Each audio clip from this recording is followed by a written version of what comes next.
Kisah Kiai dan Santri, bagian 36. Kenangan bersama Munif. Mobil melaju dengan kencang, penunjuk kecepatan sampai mentok. Yang kusuka di Saudi adalah tak ada macet, jalan lurus, dan tak banyak belokan, dan tak ada jalan tol. Semua jalan lebih tol dari jalan tol di Indonesia. Jika bicara jujur, memang pemerintah Saudi yang kenyataan tanahnya tandus, keunggulan melebihi Indonesia, dari yang tak ada korupsi, mobil murah karena tanpa pajak, BBM juga sereal dapat 2 liter, berarti seliter kalau dihitung rupiah cuma Rp1.200, tak ada cerita pom bensin dijaga polisi, juga tak ada polisi cepek di jalan, orang paling miskin dan udik saja punya mobil, apalagi orang kaya. Pemerintah Saudi memang sangat perhatian sama rakyatnya, tak ada dan tak mungkin orang luar bisa usaha atau membuka usaha di Saudi tanpa menggunakan nama kepemilikan orang asli Saudi. Tak bisa orang luar bebas mempunyai tanah atau usaha. Sebab raja tak mau rakyatnya dijajah bangsa asing, yang hebat semua orang mempunyai ATM, dan uang dari pemerintah langsung sampai ke tujuan orang yang akan diberi, tanpa melewati siapapun. Pas bulan puasa, jadi banyak orang yang pergi umroh, di jalan kami temukan banyak rombongan keluarga, malam makin larut, mobil taksi masih melaju, tiba-tiba ban meletus, untung mobil langsung keluar dari jalan raya, dan di tepi jalan hanya pasir, dan untungnya juga pas di dekat kami ada bengkel penggantian ban. Di Saudi itu tak ada tukang tambal ban, adanya bengkel penggantian ban. Jika ban kempes, langsung diganti yang baru, dan hebatnya penggantian semua dari pencopotan baut sampai pelepasan ban semua memakai mesin otomatis, jadi pencopotan sampai ban terganti ban baru waktunya paling 6 menit, malah musim yang ke kamar kecil, kedahuluan ban terganti dan mobil siap jalan. Di Saudi juga kepentingan rakyat soal jalan amat diperhatikan oleh pemerintah, dari banyaknya gunung yang dibor untuk jalan tembus menjadi terowongan di lambung gunung tak terhitung, sehingga jalan bisa diperpendek tak perlu mengitari gunung, dan jalan mulus, lancar, bagus, tapi tak ada jalan tol, tak ada tarikan sana-sini, jalan antar kota, bisa ngebut sengebut-ngebutnya, tak pakai macet sama sekali. Ini ada 2 orang TKI yang datang dari Indonesia, asalnya melalui Bandara Riyadh, tapi dialihkan ke Bandara Jeddah, kata Musin, kok bisa begitu? Tanyaku heran. Iya soalnya ini berbarengan banyak orang umroh di bulan puasa, baiknya bagaimana mas? Tanya Musin. Terus ada penjemputan dari pabrik tidak yang di Jeddah? Tidak ada mas, ya harus naik bus sendiri dari Jeddah. Wah kalau seperti itu ya repot, TKI itu pasti tak punya uang real kan? Iya juga mas, makanya aku bingung, punya teman gak yang di Jeddah?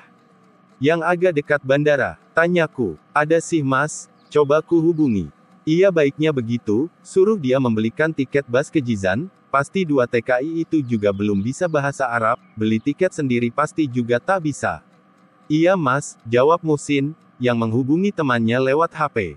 Sudah mas, temanku sudah sanggup menjemputnya ke bandara, dan membelikan tiket, nanti biar tiketnya diganti sama perusahaan. Ya syukur kalau begitu, moga saja ndak ada halangan.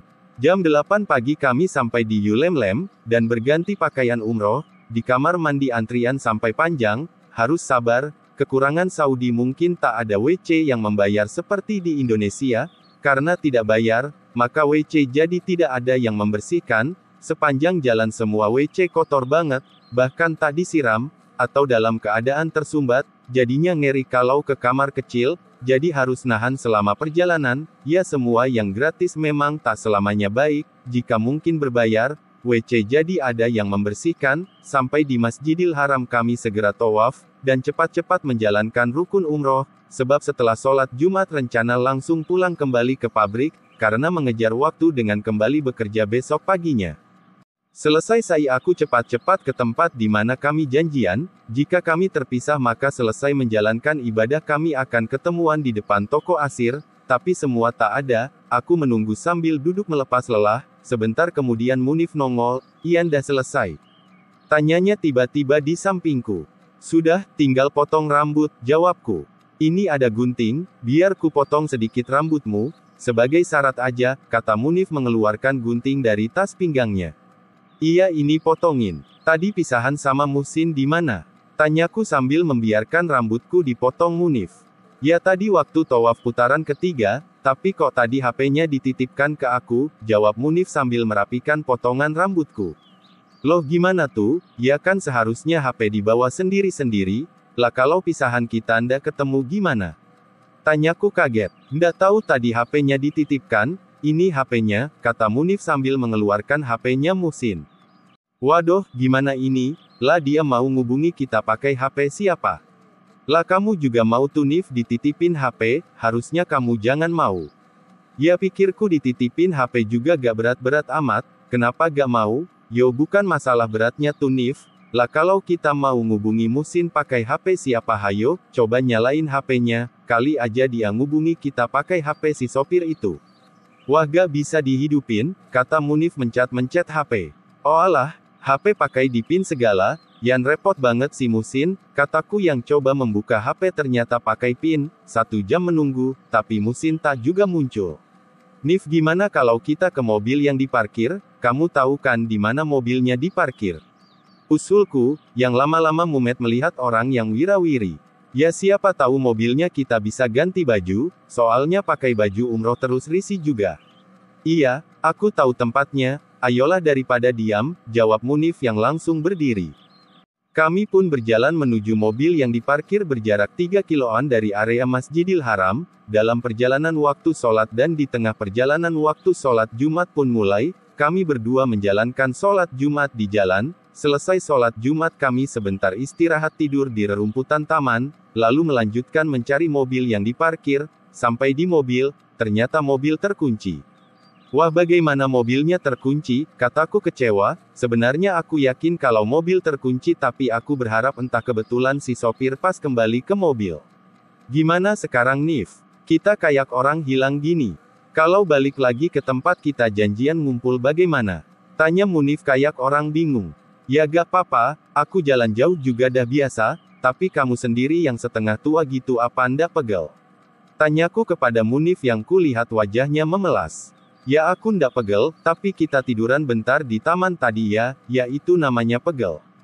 Udah kalau ndak kuat puasa, batalin saja, kita kan musafir, kataku menghibur.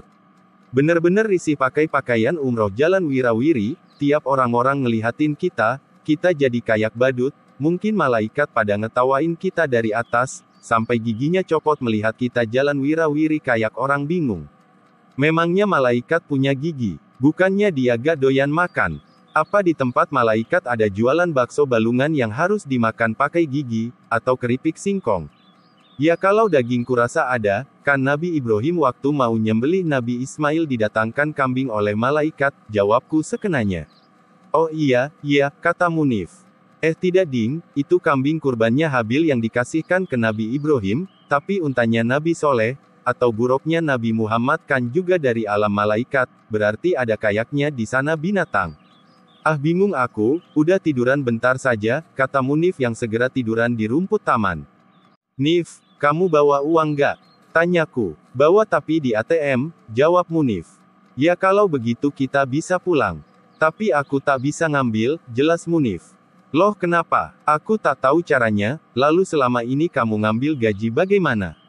Kamu di Arab kan sudah 4 tahun, masa ngambil uang di ATM saja kamu ndak bisa, wong tinggal mencet, sama dengan orang Badui Arab kamu, udik, gak bisa ngambil uang di ATM.